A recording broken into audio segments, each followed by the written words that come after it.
उत्तर प्रदेश जिला चंदौली तहसील चकिया के एक छोटे से गांव भभोरा के रहने वाले भारतीय जनता पार्टी के आधार स्तंभ देश के गृह मंत्री राजनाथ सिंह और सावित्री सिंह के बड़े पुत्र पंकज सिंह का जन्म अपने ननिहाल झारखंड के डाल्टनगंज में 12 दिसंबर सन 1978 को हुआ। आपकी प्रारंभिक शिक्षा दीक्षा मिर्जापुर के सरस्वती शिशु विद्या मंदिर में हुई। बचपन से ही कुशाग्र बुद्धि के विद्यार्थी के रूप में चर्चित रहे। छोटी उम्र से ही पायलट बनने का सपना देखा करते थे ये। एक दिन स्कूल से आते समय इन्होंने कुछ गरीबों को ठंड में ठिठुरते हुए देखा। मालूम चला कि इनको भरपेट भोजन भी नहीं मिलता है। आपका मन उन लोगों के विषय में सोचने लगा। इसी बीच इनके पिता उत्तर प्रदेश के मुख्यमंत्री बन चुके थे। हायर एजुकेशन के लिए दिल्ली विश्वविद्यालय से MBA की डिग्री हासिल की। इनका विवाह सुषमा सिंह से हुआ, जो कि एक राइफल शूटिंग की सफल खिलाड़ी हैं। कई लोगों के कहने पर इन्होंने सोचा कि राजनीति के द्वारा लोगों के लिए काफी कुछ किया जा सकता है। धीरे धीरे इनका रुझान राजनीति की ओर बढ़ने लगा। साल 2001 में भारतीय जनता पार्टी के कार्यकर्ता के रूप में सदस्यता ग्रहण की और पार्टी द्वारा आयोजित धरना प्रदर्शन में जाना शुरू किया। इनके समर्पण को देखते हुए साल 2004 में भाजपा युवा मोर्चा की प्रदेश कार्यकारिणी का सदस्य बनाया गया। भाषण कला में पारंगत और युवाओं में लोकप्रियता के चलते इनको साल 2007 में भाजपा युवा मोर्चा के अध्यक्ष पद पर नियुक्त किया गया, लेकिन इन्होंने ये कहकर ये पद छोड़ दिया कि अभी कुछ दिन बिना पद के सामान्य कार्यकर्ताओं की तरह पार्टी की सेवा करेंगे। इसी साल इन्हें प्रदेश भाजपा कार्यकारिणी का सदस्य बनाया गया। अटल जी के कहने पर इन्हें साल 2007 के विधानसभा में वाराणसी के चिरई गांव सीट से आपको उम्मीदवार घोषित किया गया, लेकिन पिता राजनाथ सिंह के कहने पर कि अभी कुछ साल और संगठन में काम करने के बाद चुनावी राजनीति में आना चाहिए। साल 2010 में इन्हें उत्तर प्रदेश भाजपा के सचिव पद पर नियुक्त किया गया। इसी दौरान भाजपा के गांव चलो अभियान से जुड़े और किसानों की समस्याओं के लिए आंदोलन किया। लोगों के हक की बात करते रहे, इसलिए पुलिस ने दर्जनों बार इन्हें गिरफ्तार किया। 2012 में इन्हें प्रदेश भाजपा के प्रदेश महासचिव के रूप में पदोन्नत किया गया। 2013 में दूसरी बार महासचिव बनाए गए। साल 2014 में लखनऊ संसदीय सीट को व्यक्तिगत रूप से संचालित किया, जिसका परिणाम रहा कि राजनाथ सिंह भारी बहुमत से विजयी हुए। नरेंद्र मोदी की लगभग 8 रैलियों का सफलतापूर्वक कोऑर्डिनेशन किया। साल 2016 में तीसरी बार भारतीय जनता पार्टी के महासचिव बनाए गए और करीब 90 युवा सम्मेलनों का आयोजन किया। पंकज सिंह युवाओं में अच्छे खासे लोकप्रिय हैं। तो आइए आज बात करते हैं भारतीय जनता पार्टी के प्रदेश महासचिव पंकज सिंह से। पंकज जी, आपका हमारे प्रोग्राम में स्वागत है। धन्यवाद।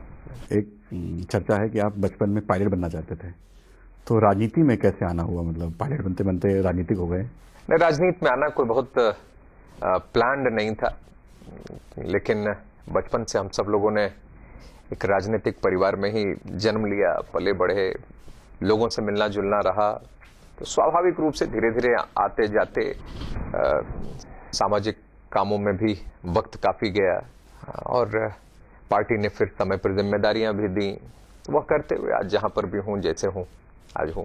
तो कभी मन नहीं करता कि प्लेट उड़ाएं, ऐसा कुछ दोबारा से? नहीं, अभी स्टूडेंट रहते हुए बहुत सारी चीजें, बहुत सारे सपने होते हैं, लेकिन सभी चीजें वैसे ही साकार होती चली जाए ये संभव भी नहीं होता। लेकिन जैसा भी है, जो चीजें आज हैं, जैसे चल रही हैं, मैं उसमें खुश हूं और अब उसी क्षेत्र में, सामाजिक क्षेत्र में ही लोगों के लिए, नौजवानों के लिए, गरीबों के लिए, सोसाइटी के लिए एज ए होल मैं कहूँ तो मैं कुछ ना कुछ कर पाऊँ, इसी में मैं अपने आप को सौभाग्यशाली मानूंगा। 3 बार चली है चर्चा कि आपको टिकट मिल रहा है, आप चुनाव लड़ रहे हैं। हर बार या तो आप अपने आप को बैक कर लिए या आपके पिताजी ने आपको पीछे कर लिया। और भी नेता भाजपा में स्थापित हैं, तो ऐसा क्या कारण है कि आप अपने आप को बैक कर लेते हैं, आपके पिताजी आपको बैक कर लेते हैं? देखिए, पार्टी ने मौका दिया, मैं बहुत आभार में व्यक्त करता हूं, और आज भी तीसरी बार मैं जनरल सेक्रेटरी के रूप में भारतीय जनता पार्टी का इतने बड़े प्रदेश में काम करने का अवसर पार्टी ने दिया। मैं बहुत ही आभार व्यक्त करता हूं अपने नेतृत्व के प्रति। और जहां तक रही चुनाव की बात, तो जब चुनाव में टिकट मिला तब भी मैंने बहुत विनम्रता पूर्वक मैंने अपने नेतृत्व से आग्रह किया कि मुझे थोड़े दिन और कार्यकर्ता के रूप में एक डेवलप होने दिया जाए, काम करने का मौका दिया जाए, फिर आगे पार्टी जो जैसा आदेश करेगी मैं वैसे काम करूंगा। तो इसको पार्टी ने स्वीकार किया, मुझे अवसर दिया संगठन में काम करने का। मैं चाहता था कि मैं एक कार्यकर्ताओं के साथ लंबे समय तक पहले एक जुड़ाव होना चाहिए, काम करना चाहिए, जमीन की रियलिटी को आपको समझना चाहिए, लोगों की समस्याओं के बारे में आपको जानकारी होनी चाहिए। इन सब चीजों को देखने के बाद पार्टी कुछ जिम्मेदारी देगी तो मैं उसको एक्सेप्ट करूंगा। तो यही निवेदन किया था, पार्टी ने भी इसको स्वीकार किया, मुझे आगे संगठन में काम करने का अवसर भी मिला। तो यही वो कारण था। और एक बड़े नेता के लड़के के रूप में आते ही अगर कहीं चुनाव लड़ता तो हो सकता है कि इसका प्रतिकूल प्रभाव उस समय काम करने वाले कार्यकर्ताओं के मन पे भी पड़ता। तो मैंने इसीलिए आग्रह किया कि मुझे और ज्यादा दिनों तक कार्यकर्ता के रूप में, एक साधारण कार्यकर्ता के रूप में मुझे काम करने का अवसर दिया जाए।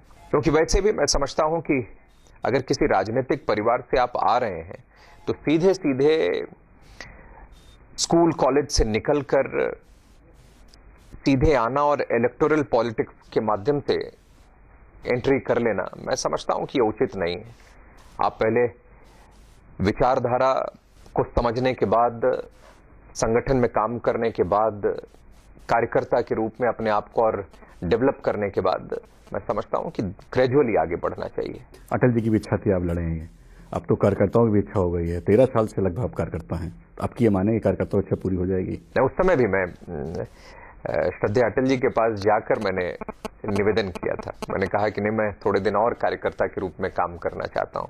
लेकिन मुझे इस बात की खुशी है कि विधायक तो कभी भी, विधायक सांसद ये कभी कोई बन सकता है, लेकिन मुझे इस बात की खुशी है कि मुझे उस समय श्रद्धेय अटल बिहारी वाजपेयी जी का आशीर्वाद सिर पर हाथ रखकर उन्होंने दिया था। मुझे उस समय विधायक बनने के बजाय मुझे उनका आशीर्वाद प्राप्त करना यह ज्यादा बड़ी उपलब्धि लगती है।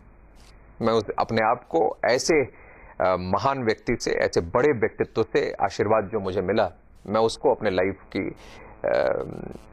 खुशनसीबी मानता हूँ। पंकज जी, नोटबंदी एक बहुत बड़ा मुद्दा है। विपक्षी आरोप लगा रहे हैं कि जनता बहुत परेशान है, और ये भी कह रहे हैं कि आपने चुनाव को देखते हुए कि आपको चुनाव में फायदा मिल जाए, इसको लागू किया है। तो कैसे, क्या कहना आपका? देखिए, हमारे देश में ये विडंबना रही है कि ऐसे मुद्दों पर भी, राष्ट्रहित के मुद्दों पर भी लोग इसको चुनावी हार जीत के दृष्टिकोण से देखने का काम करते हैं। मैं तो ऐसे लोगों से अपील करना चाहता हूं कि लोगों की आज बहुत उम्मीद है देश के राजनेताओं से, राजनीतिक दलों से, और सच में जो देश हित में जो फैसले लिए जाते हैं, चाहे वह सर्जिकल स्ट्राइक रही हो, तब भी विपक्ष के बहुत सारे लोगों ने सबूत मांगने का काम किया। जब नोटबंदी हुई तो इसको भी चुनावी हार जीत से जोड़कर देखने का काम वो कर रहे हैं। इसको चुनाव की हार जीत से देखना नहीं चाहिए। मैं समझता हूं कि एक ऐसा ऐतिहासिक निर्णय है जिसको देश की जनता ने बहुत सहर्ष हाथों हाथ इसको स्वीकार किया है, और ये देश को एक नई ऊंचाइयों पर ले जाने का काम करेगा। इसको चुनाव की हार जीत से इतने छोटे दायरे में इसको देखना ये उचित नहीं होगा। पंकज जी से हमारी चर्चा जारी रहेगी, मिलते हैं एक छोटे से ब्रेक के बाद। ब्रेक के बाद एक बार फिर आपका स्वागत है। मोदी जी के 2.5 साल कार्यकाल को कैसे लेते हैं? क्या केंद्र सरकार ने जनता को दिया है? उत्तर प्रदेश के लिए क्या खास तौर पर दिया है कुछ? देखिए, बहुत मैं समझता हूं कि इस 2.5 वर्षों में आदरणीय श्री मोदी जी की सरकार ने वह काम किए हैं जो कि वर्षों वर्ष रहने के बावजूद, ये कांग्रेस हो चाहे सपा बसपा ने भी लंबे समय तक समर्थन किया, उन लोगों ने देश को नहीं दिया।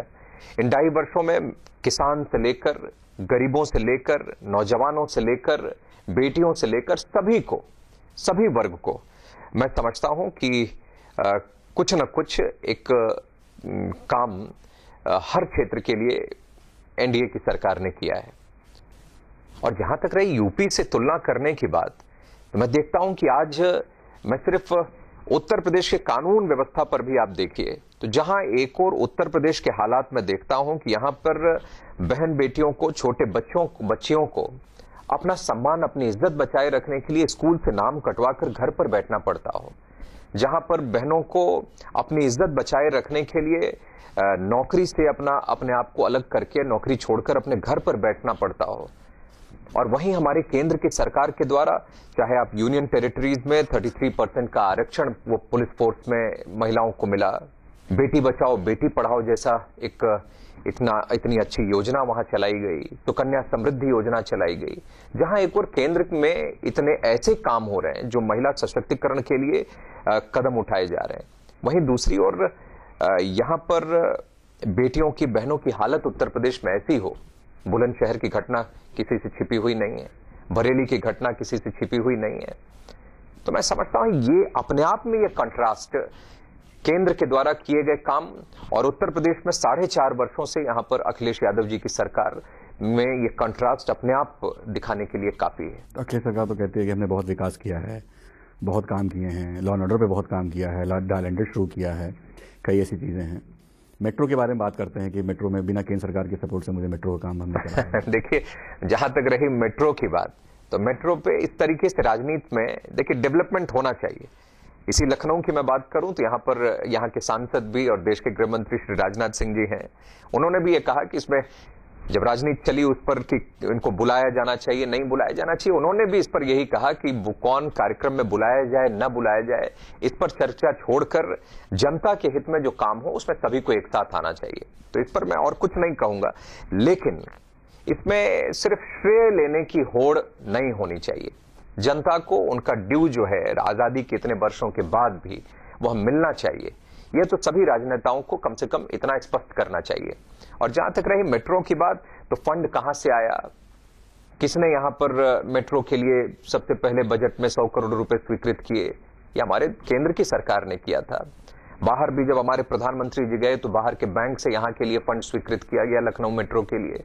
तो ये सारी चीजें ये लोगों के सामने, सिर्फ होर्डिंग पोस्टर लगा देने से, उसका श्रेय लेने की होड़ में लग जाने से जनता एक्सेप्ट कर लेगी, मैं ये नहीं मानता। आज लोगों के पास अनेक मीडियम है जिसके थ्रू लोग सारी चीजों के बारे में जानकारी रखते हैं। समाजवादी पार्टी की सरकार में इस समय बड़ा दरार चल रहा है, परिवार में बड़ा लड़ाई चल रही है। सुनने में आ रहा है कि अखिलेश कांग्रेस साथ मिलकर भी गठबंधन करके चुनाव लड़ सकते हैं। क्या लगता है, भाजपा को फायदा होगा, नुकसान होगा?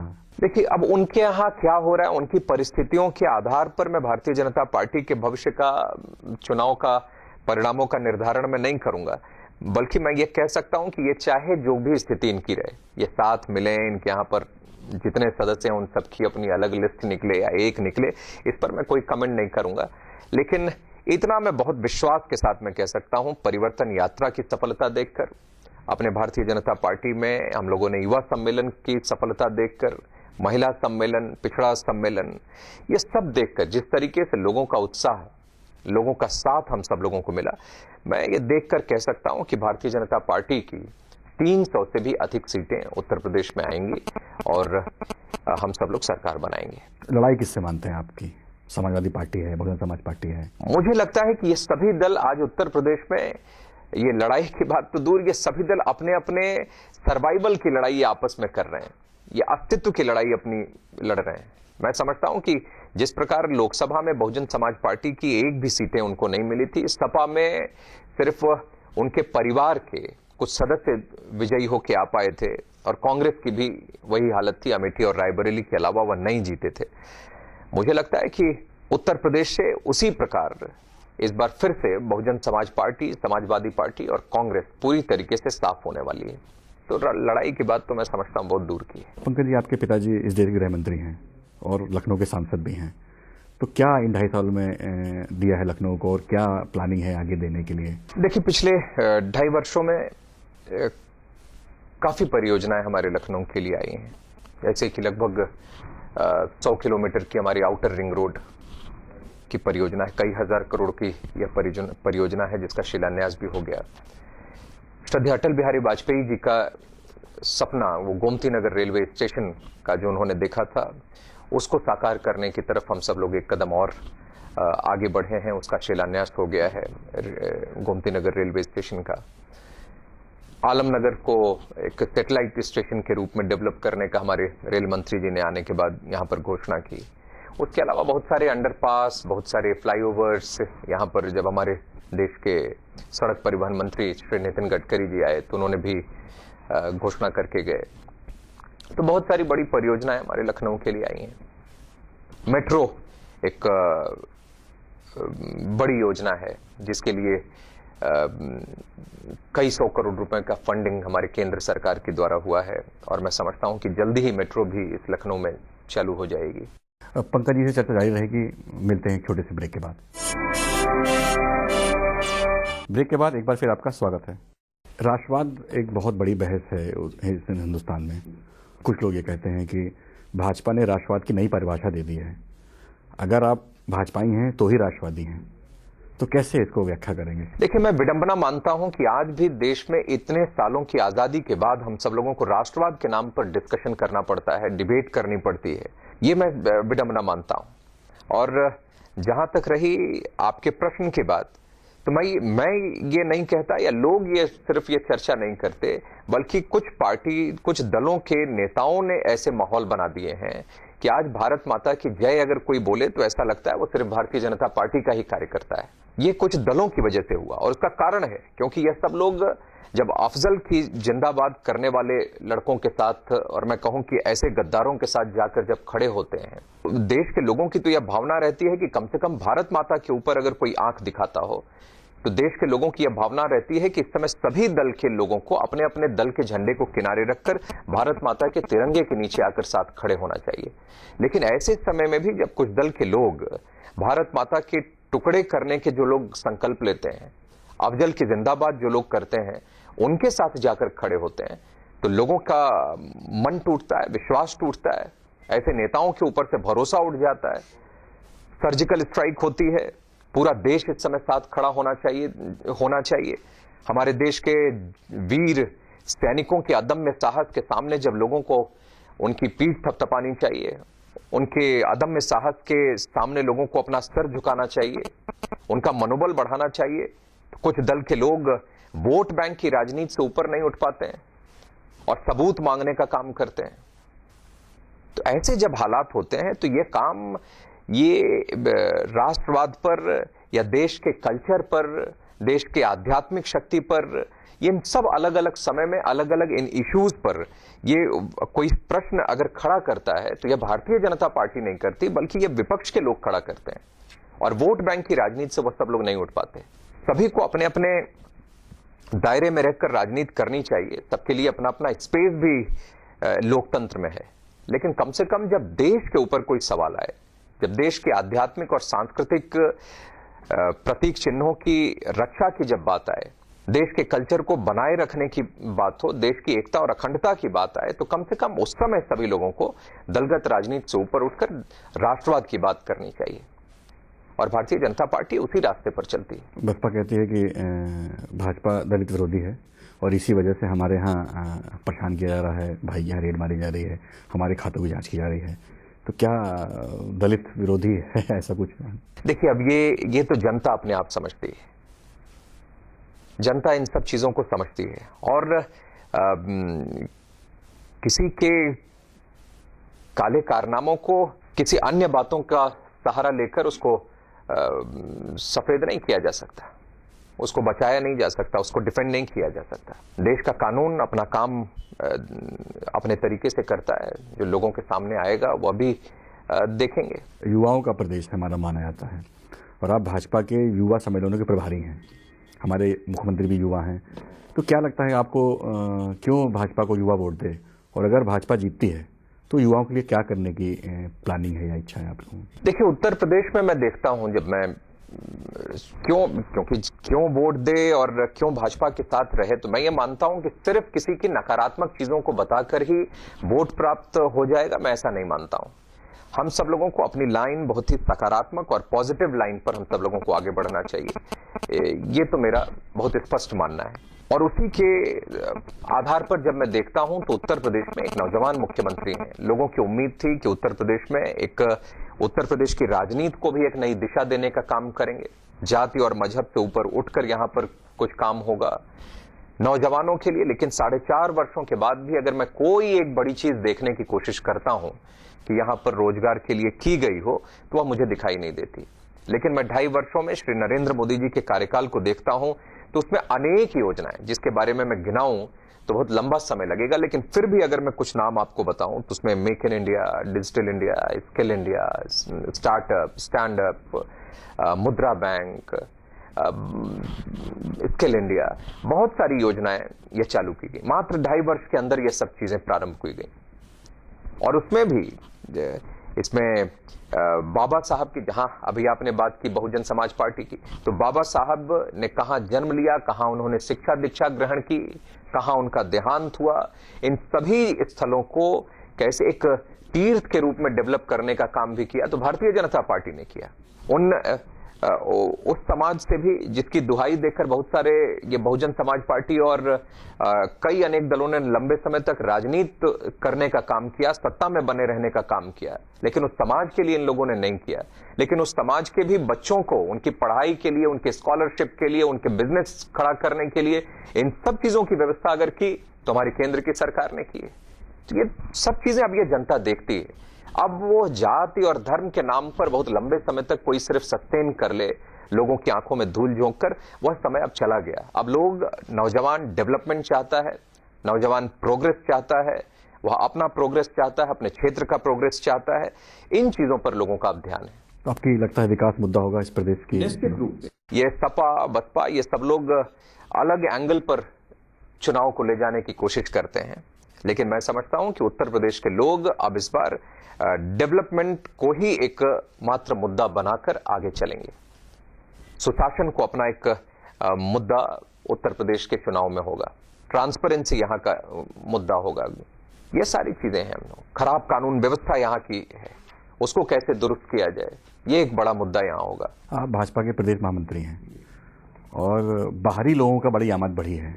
ऐसा नहीं लगता है कि जो आपके आम कार्यकर्ता हैं, जो पुराने कार्यकर्ता हैं, उनसे कोई अन्याय तो नहीं होगा? ऐसा कुछ कोई गारंटी उनके लिए भी? कोई सवाल ही नहीं उठता। भारतीय जनता पार्टी आज जिस भी ऊंचाई पर है, तो भारतीय जनता पार्टी करोड़ों करोड़ अपने भारतीय जनता पार्टी के उन निष्ठावान और परिश्रमी कार्यकर्ताओं की मेहनत के बदौलत है, उनके परिश्रम के बदौलत है। तो कार्यकर्ताओं की अनदेखी करके भारतीय जनता पार्टी आगे नहीं बढ़ सकती। अब आज पार्टी के प्रति लोगों का माहौल है, लोग पार्टी की तरफ आ रहे हैं, जुड़ रहे हैं, उनका बहुत सारे लोगों को पार्टी ने शामिल भी कराया है। लेकिन इसका अर्थ यह नहीं है कि अपने पार्टी के जो कार्यकर्ता हैं, जिन्होंने भाजपा को आज भाजपा बनाया है, भारतीय जनता पार्टी के झंडे को आज बुलंद देश भर में जिन्होंने किया है, उनके त्याग को, उनके परिश्रम को, उनकी मेहनत को पार्टी किनारे कर दे या उनको ध्यान न रखे, ये भारतीय जनता पार्टी की नीति नहीं है। एक आखिरी और व्यक्तिगत सवाल, लगभग सभी जितने भी पति हैं वो पत्नियों से बहुत डरते हैं और आपकी पत्नी शूटर भी हैं, तो कभी ऐसा माहौल बना घर में कि एक्स्ट्रा डर लगा हो आपको कहीं ऐसा कुछ? नहीं, वैसे अब ऐसे माहौल कई बार सभी घरों में मैं समझता हूं कि आदमी कितना भी बड़ा हो तो बनते बिगड़ते रहते हैं, लेकिन एक दूसरे को समझते हुए, एक दूसरे का रिगार्ड करते हुए, उनकी बातों का, एक दूसरे के प्रोफेशन का ध्यान रखते हुए हम सब लोग साथ चलते हैं और उसको बखूबी निभाने की कोशिश करते रहते हैं। तो ये थे पंकज सिंह जी, जिन्होंने अपनी बात बड़ी बेबाकी से रखी। मिलते हैं अगले प्रोग्राम में किसी और शख्सियत के साथ।